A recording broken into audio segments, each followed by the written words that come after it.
here's the beginning of part two, and we're going to start with just a little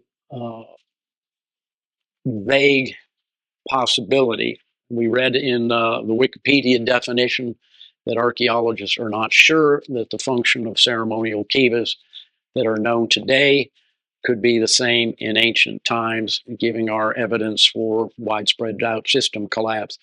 My point being, here's an illustration of a round brick structure, about 15 feet in diameter, not unlike a Kiva, not unlike a Kiva in depth.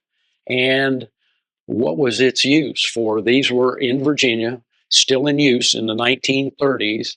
Were these considered a cistern? And sort of multiple choice. I did this in 2001. Is it a root cellar? Is it a cistern? Is it an ice house? Or is it another structure? The only person in the audience of 200 plus who could answer that is Harding Pope, a dear friend who was a historical archaeologist in Virginia before spending the last 40 years now in west of Grants, New Mexico, and San Fidel doing archaeology in the Southwest. Well, the reality is it's an ice house.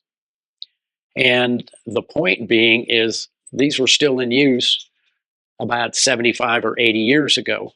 Now, not only do we have photographic records, a written language, we have people who spend 4 years of college, maybe 6 years for a master's or more, who can record this. Now, if these were kivas that were 700 years old, even at 33 years of age, that's like 21 generations. Now, you can ask yourself, how many stories do I know from my grandmother? Well, maybe a bunch. How many do you know from your great grandmother? Well, if you push that back to great, great, great, great, great, great, and go back 21 greats, chances are not real good, even with written language, photographic record, diaries, etc. You're not going to be able to have an accurate understanding of what this structure or life was like 700 years ago. All right, before we progress too much further, I want to sort of set the stage for where our level of understanding is. One of the great figures current day in Southwestern archaeology, without question, is Stephen Lexon. And I quote from one of his about referring to the Pueblo Benito as the greatest great house. They engaged in excavation of Chaco Canyon as part of the Chaco project, all 7 major sites, a huge undertaking starting in 1969 through 1985. This is a great quote from Stephen. We have a lot of facts, but we can't agree on what Chaco was. There's a staggering range of interpretations, quote, of the Chaco mystery, unquote, or parentheses, I should say, but something of embarrassment. We've been digging around Chaco for over a century, and we have plenty of data, so we should be able to solve that mystery. As archaeologists, that's what we are paid to do.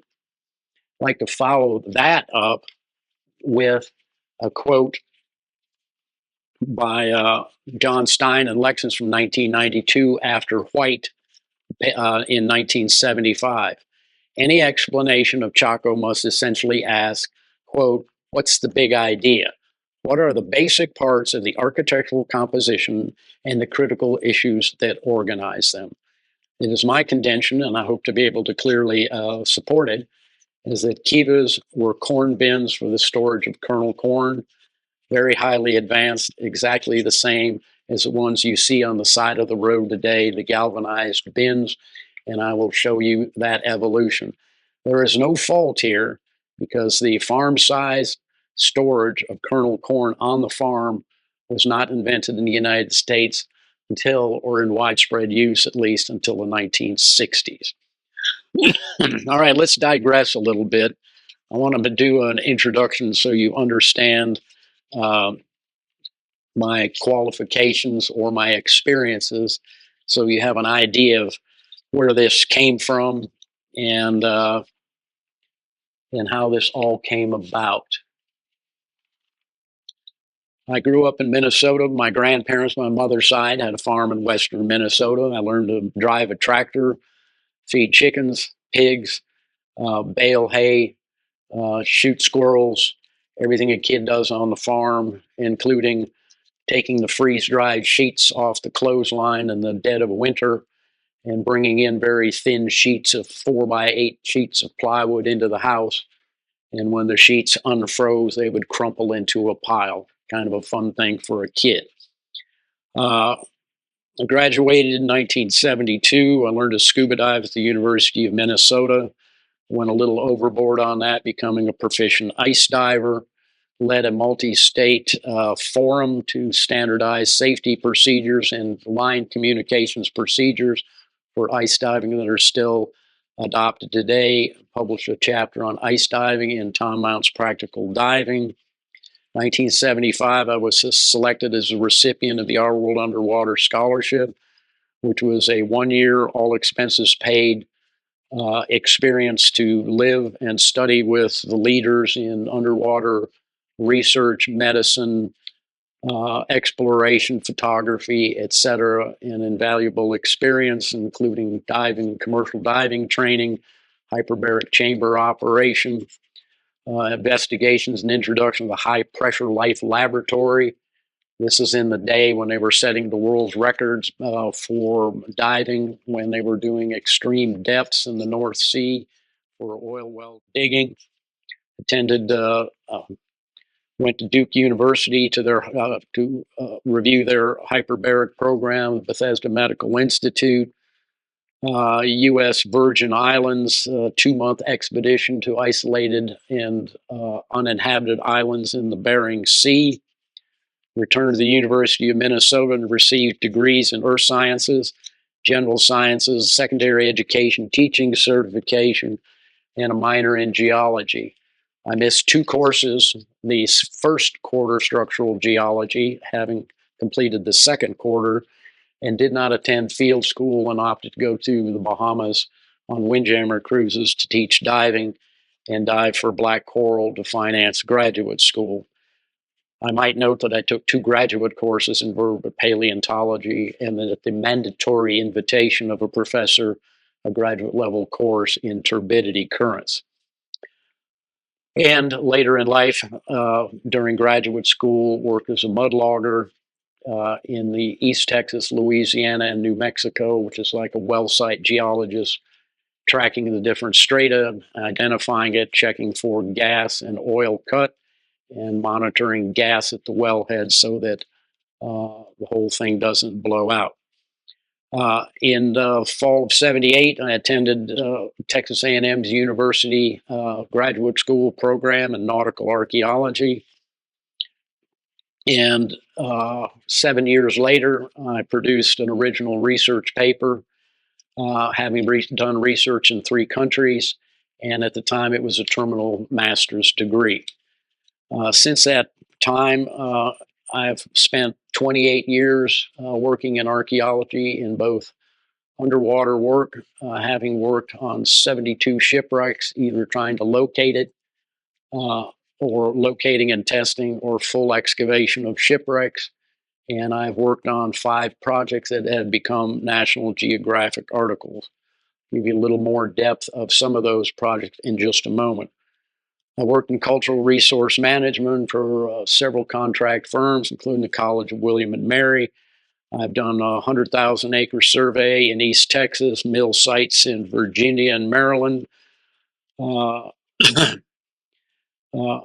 Worked on the Richmond manufactory of arms in Richmond, Virginia, done test excavations on shell middens, excavated Caddoan burials in East Texas, formed my own company in the early 80s, and did a survey of George Washington's boyhood home at Ferry Farm, excavated a lithic scatter producing 6,300 lithics in a very tiny area, and was one of the first people to include a floppy disk, if anyone knows what that is, in the appendices so that any researcher could manipulate or search any artifact group that they wish.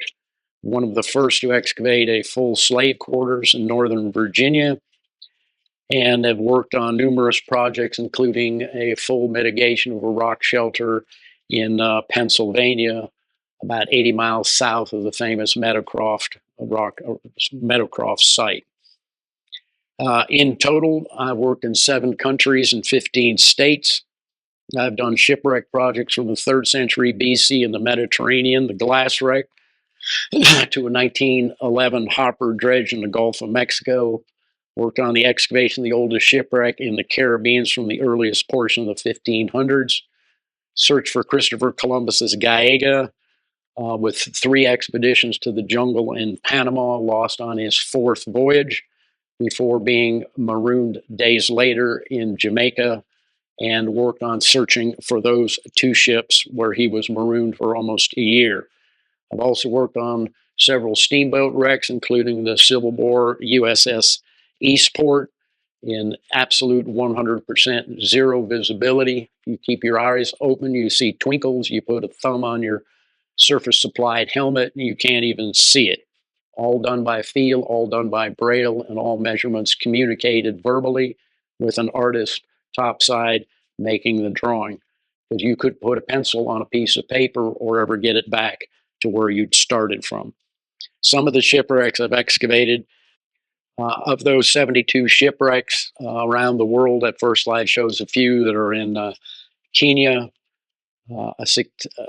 in Mombasa, Kenya, coast of Turkey, numerous shipwrecks in the Caribbean from Colombia, Panama, Turks and Caicos, Jamaica, and a survey of the Cayman Islands over a 3-year period located 53 shipwrecks and 2 land sites.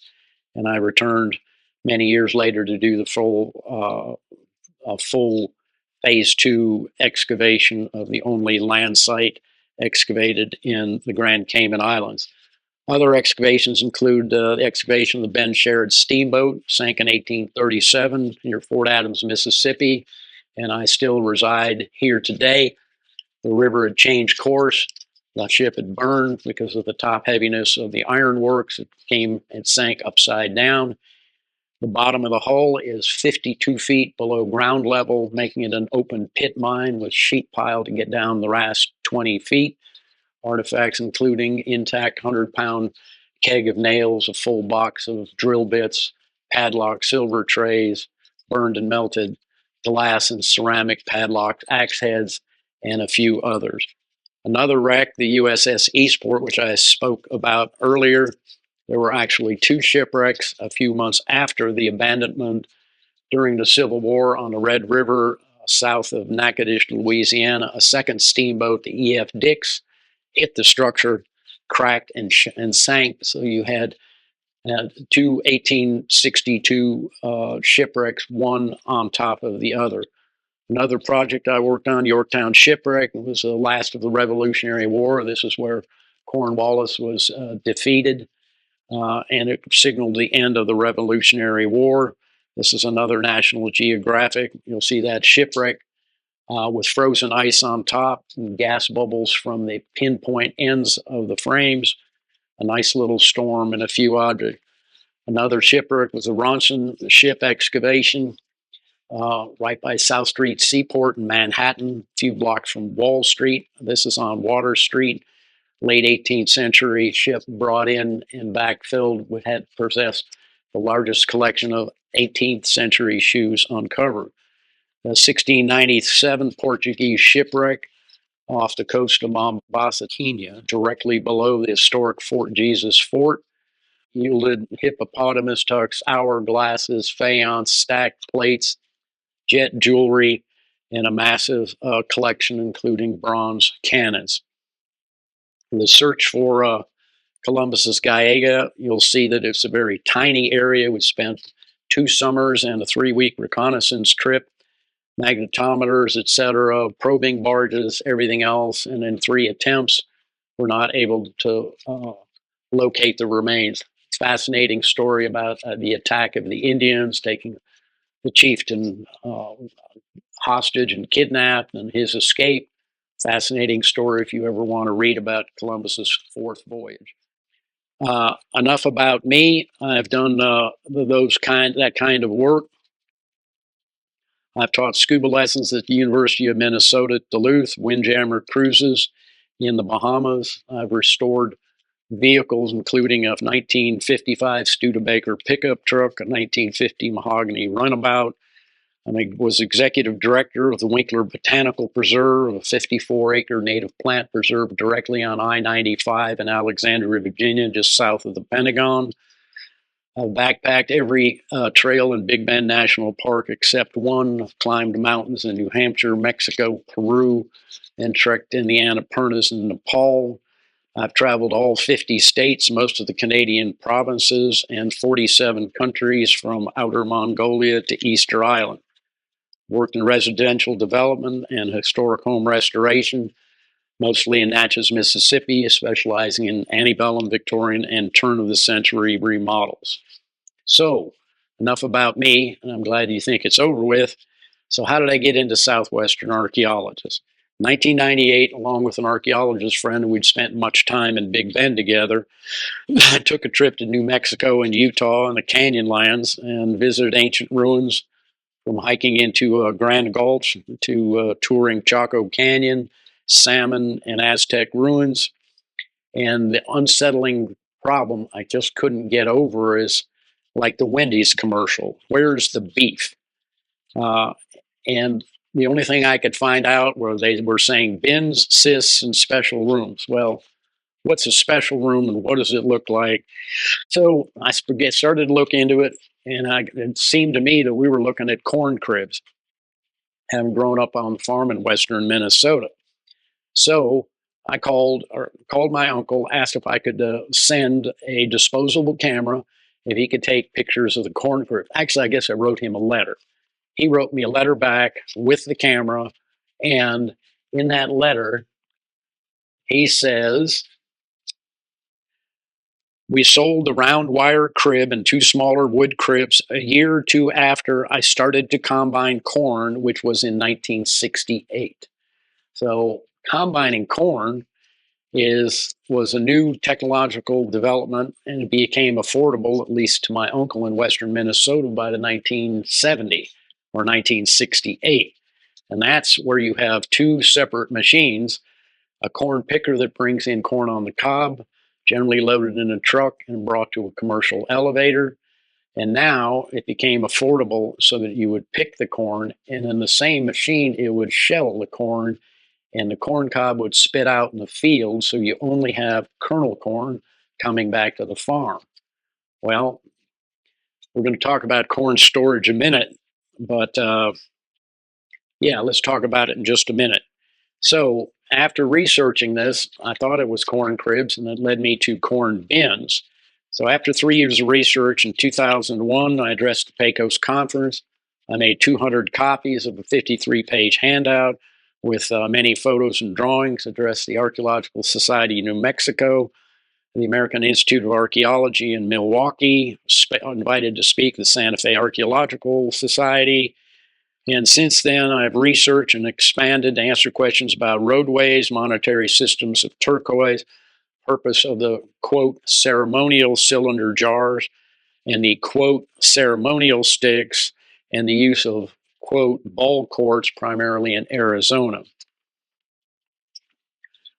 So, it didn't make sense. I was looking at it. I thought we were talking about corn cribs. And my uncle said they don't pick corn anymore. They pick it and shell it, and that's a process. The two processes are combined.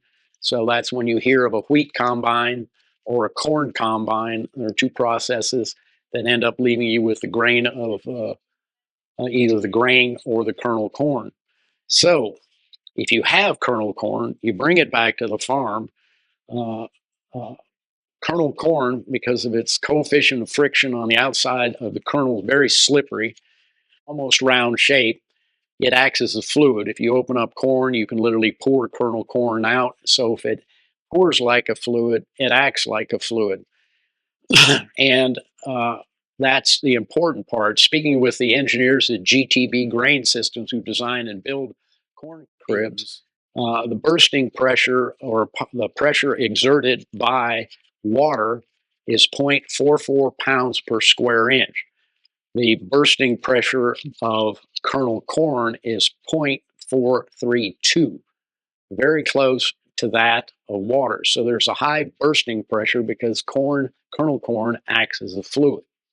So what do you know? What kind of containers do you see that contain fluid?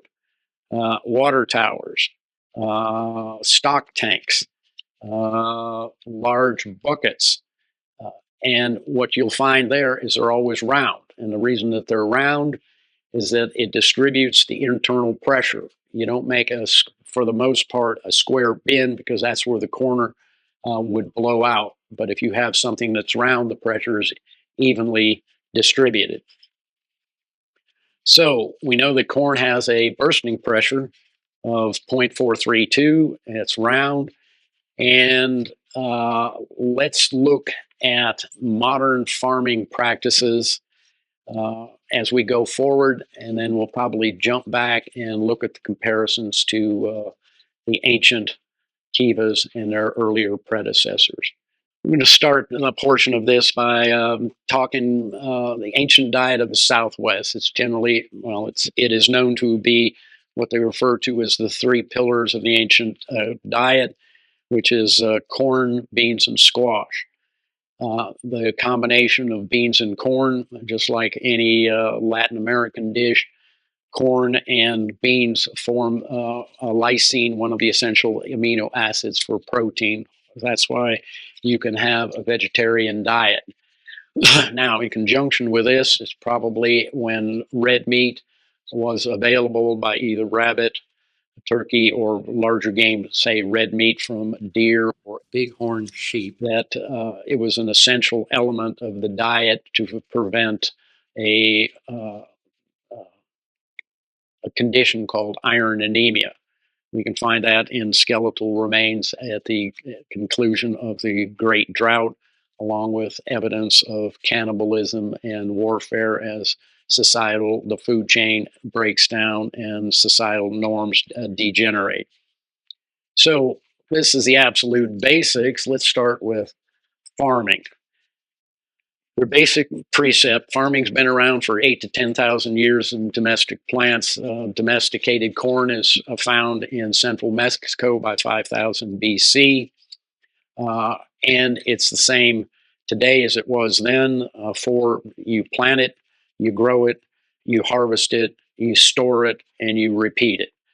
And there can be variation to who you talk to between weeding and fertilizing, but for now, those are the four of the most basic steps. The one step that you can't fail on: you can plant it and it doesn't grow. You can grow it and it doesn't mature, drought, too much water, root rot. You can harvest it if it doesn't burn down or eaten by animals, etc. But the one step that you cannot fail at is storage. Because one, you have to eat, continuing through the entire off season till the next planting. If you encounter a 3 or 5 year drought, you need to have those surpluses. And you need to probably have a significant quantity of corn ready to be planted as conditions come forward. So corn, Zea mays, as it was originally domesticated from a wild grass, has a very small size, perhaps the size of your index finger, with 6 rows of corn, very small kernels. As time progresses over hundreds and hundreds of years, the cob gets bigger, the kernels get bigger, and then it evolves into an 8-row ear of corn. Sometimes farmers refer to that as the ring. That's the number of kernels that go around the perimeter. It was referred to as the maize de ocho, or the corn of 8. As that progressed, probably just selective breeding, it grew to 1 to 10 with 10 rows, not 1 to 10, 10 rows of corn, and there's limited evidence of 12-row corn at the end of the Chaco fluorescent, ending in about 1300. So we'll diverge.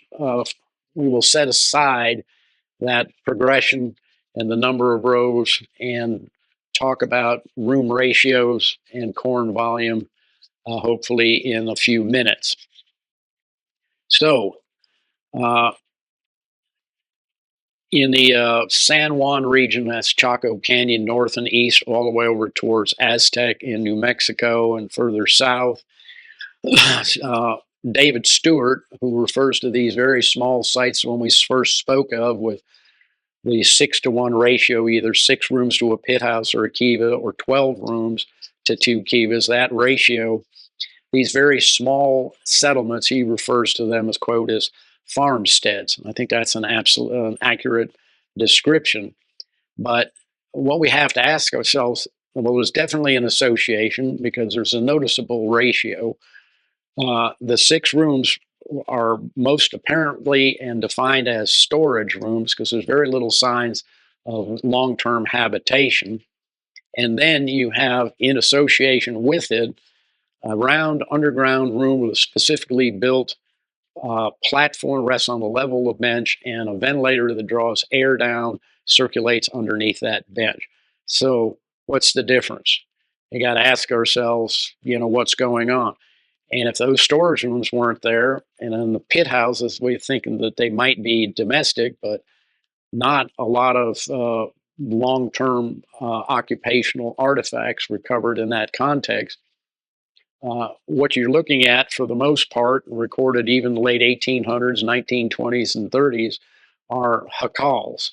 And those, they refer to them as almost temporary structures, but it's a thatch covered roof, sort of like a pup tent, wider and longer. Here's an example from Big Bend National Park. A gentleman by the name of Luna moved into the park from Mexico in 1960 and lived to be 104 years old, surviving on squash that he planted on down by the wash and probably other wild seeds and trade goods. So this may have been the actual residential deal. Not many people would live underground in pitch black down a 16-inch square ramp entryway, as it is identified, where you enter directly into a fire pit. And we now know that there is a floor, so it would only be 2 to 3 feet tall. Now, maybe under extreme conditions, and that's maybe where we see a domestic assemblage, if it gets 10 to blow and 50-mile-an-hour winds and your jacal has come apart, or you're traveling through, or for any number of reasons. But I don't believe that these were uh, domestic habitations. So, what could they possibly be? You're in a farming community. Let's say you work hard and spend the whole season. You get to harvest. Well, you can't just leave it in the field for the deer and the elk and any other damage to occur. You have to collect it, or your neighbors or wandering people, a million different ways where your hard work could disappear. So you bring it back to your farmstead. You have to put it in something. Nice little stone or adobe room block is just about perfect. You can put a lid on it and keep birds away from it, hopefully most animals out of it, etc. So that's all well and good. So what's the round room about? The round room is, with all these different structures, let's just see if there's any modern parallels that might help us understand that. So let's jump into farming in the Midwest. Let's say I've got examples here from western Minnesota, from the grandparents' farm. You have, in the early 1900s, wooden corn cribs. And the essential thing to remember here is that corn is hygroscopic. You can't put it on the ground. You can put it on the ground in a temporary structure, and I've seen it done on the farm, where all of the bins are filled, and you put up what most people would probably call a snow fence, wooden lath with wire, tie it together, it's round, fill it up with corn on the cob. But you can't leave it there very long, because moisture, contact with microbes on the ground, it begins to rot. So let's look at the basics of corn storage. Here's a nice little brochure, I believe from the 1960s. And it says, will your storage facility keep grain dry? Well, that's first and foremost. And we'll see in all of these structures that having air circulation all the way around is the best possible way to do it. Number two, how about damage caused by rodents and insects? Well, let's see. Be sure your storage facilities are rodent proof. With some crops, you want to be able to fumigate for protection against insect damage. Therefore, make sure your storage structure permits easy and efficient fumigation. Okay, that's for a closed structure. Is your storage structure fire safe? Well, that's a pretty good idea. We'll talk about those floor vaults shortly. Number four, how long will it take to erect your structure? Well, they're talking about tin facilities that can be put up almost assembled or put together very shortly. And get the most out of your investment. Choose a structure that will give you long life service. Be sure it's sturdily constructed, not only to protect your grain against wind and weather damage, but also add permanent value to your farm over the years. So, those are some of the basic requirements. Now, what happens if it stays on the ground or it gets wet? You get mold, you get funguses, and you can get the formation of deadly aflatoxin, which is poisonous, and they still have many deaths around the world each year from this disease. So we got the corn picker on the farm until the 1960s. You bring the corn cobs in. Here's from 1910 on the grandparents' farm. Here's a square structure made with board and nails. You'll see that it's slatted to allow for air circulation. It's raised off the ground for air circulation. And there are actually two separate compartments with a 3-foot space, what you might consider to be the center of mass, to increase air circulation there. As materials develop and become affordable, the welded wire corn crib comes in the 30s and 40s. All different designs, different shapes. I mean, not different shapes, but size. But you'll notice in these illustrations, one waterproof on the top, sitting on a cinder block foundation to allow air circulation on the bottom. And in the middle of these structures, they have what is actually called a ventilator, and it's just a passive square uh, either screen or board tubing, which allows air to circulate in the center or the center of mass, in, in decreasing the distance or increasing the amount of airflow within the structure. Here's another example. You'll see this is elevated off the ground, a space underneath to increase more air ventilation on the bottom. This is a corrugated tin with perforations. In the later years, we have the ventilator that's in the middle of these structures, allowing for air, where it's actually a fan is installed and it sucks air through the middle, and that's what you would call active circulation, where these are considered to be passive circulation. So by the 1960s, corn pickers and a corn sheller were combined into one machine in the field. So when you return, you've got kernel corn, you need a whole different structure. So these bins now become solid, and they can be anything from plate steel. Large cooperative elevators are actually concrete rebar reinforced, but on the farm, the most affordable and usual is a tin structure. Now, if that's the case, you've got to circulate air through it, because tiny little kernel corn, you've got to push air through it. So what they've done is they put a perforated floor about 2 feet off the bottom, and then they use an electric fan and blow it underneath. It circulates through the corn, up through the roof, and has the ability to dry the corn. So here's a early drawing. I believe it's maybe a patent shot. This is from, I believe, the State of Wisconsin Historical Museum, of an early corn picker and the sheller, and I've highlighted this area that actually shells the corn, and we will be talking about that later. But essentially, the straight portion on each side is referred to as the cylinder or the shape. And on the inside, there's a conical or tapered structure, and that's referred to as a concave. And actually, now in modern combines, the principle is reversed, where the central structure that tears the kernels off the cob is a straight cylinder, and there's a hydraulically adjustable concave depending on the size of the cob. So all of a sudden we have this structure for the long-term storage of kernel corn, which larger volumes can be transported, available for seed stock, maintained on the farm as a cost savings once your machinery is paid off. And there you have it in the 1960s. So what does that look like? Well, we've talked about going back in time. Uh, we've got round structures that disperses the load from the bursting pressure of kernel corn. Now, why are they underground?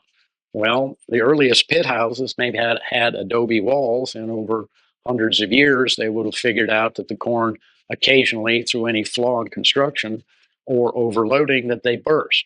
So the simplest way to contain that bursting is to put it underground. Well, if you put it underground, you got to make sure it's sealed off, because humidity in the air in the Southwest generally never exceeds 12%, but you can grow plants and use water still in the desert. That's where the water is. So you've got to seal it off. So you have these structures that are fully plastered underground, and we have a bench that rests 2 feet off 2 feet, or in Chimney Rock, 2 feet 10 inches off the ground, with active air circulating underneath to dry the corn. And under that, practices for corn storage be the ability to fumigate for insects, and that includes rodents and pack rats. All you have to do with a wood-fired system is you put a cap on the top of the ventilator shaft. You have incomplete combustion.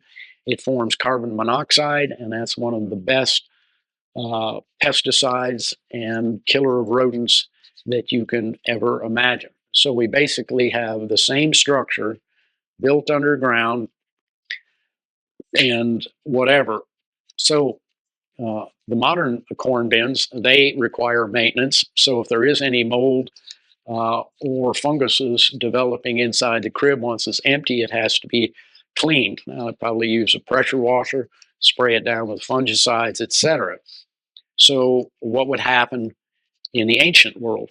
Well, in the ancient world, you don't have any of those things. So the best way to, if you can't remove it, you cover it or encapsulate it.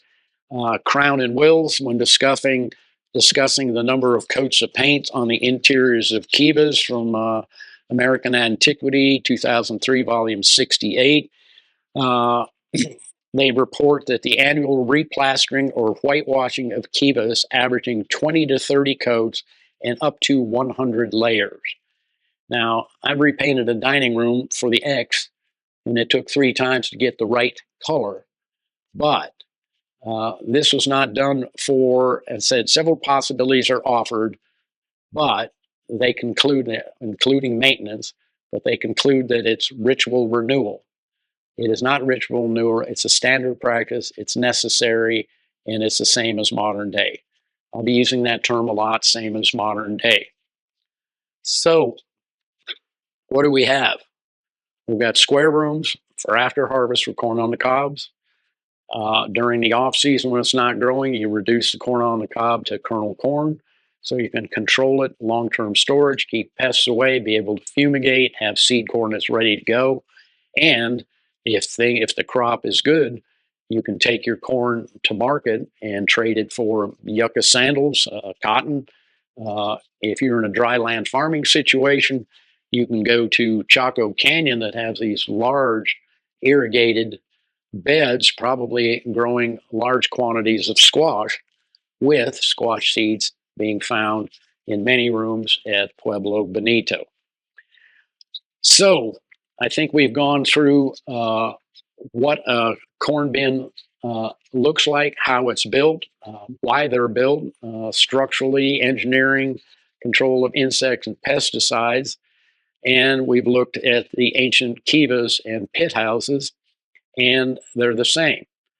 Now, I didn't allude to it earlier, and we'll say it real quickly, that the Kiva has a vertical ventilator. The earlier, shallower proto-house, proto-Kiva, has a slightly angled ventilator, and the predecessor to that, the pit house, which is much shallower and still has a fire pit and deflector, but archaeologists have termed that low-angled ventilator as a ramp entryway. Principle is very easy. If you have a chimney on a house, you can't make the chimney 3 feet tall.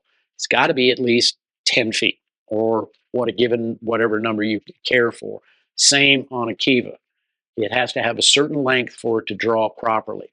So we got a ventilator, and I hate to say it, but uh, you got a corn bin and a ventilator, and I don't know if you're crawling down there for occasionally domestic occupation, but I suggest that that's for the storage of kernel corn as well. So the question being answered: when does the pit house domestic change into the ceremonial kiva? It doesn't. You've got a corn bin, an early corn bin, an older corn bin, a much older corn bin. The great kivas are still corn bin and corn processing related.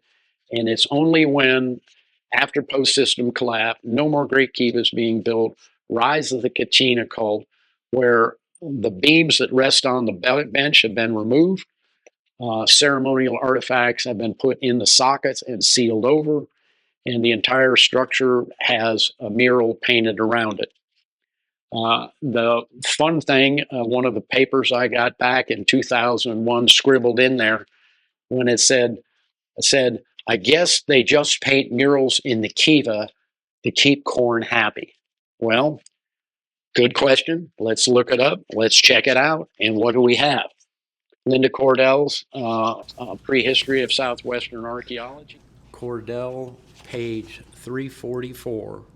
The practice, quote, the practice of painting on Kiva walls is documented as early as Pueblo II among the Anasazi. Brewer, 1946, Smith, 1952. Prior to the 14th century, however, paintings were either simple lines and dots or small stylized figures. The early stylized figures were not shown interacting with each other in recognizable scenes as they are in later murals discussed here. All right, that's it for part 2. And thank you for your attention. And we'll be going on to discuss in depth great kivas and why they're a little bit different and what's going on there. Thank you.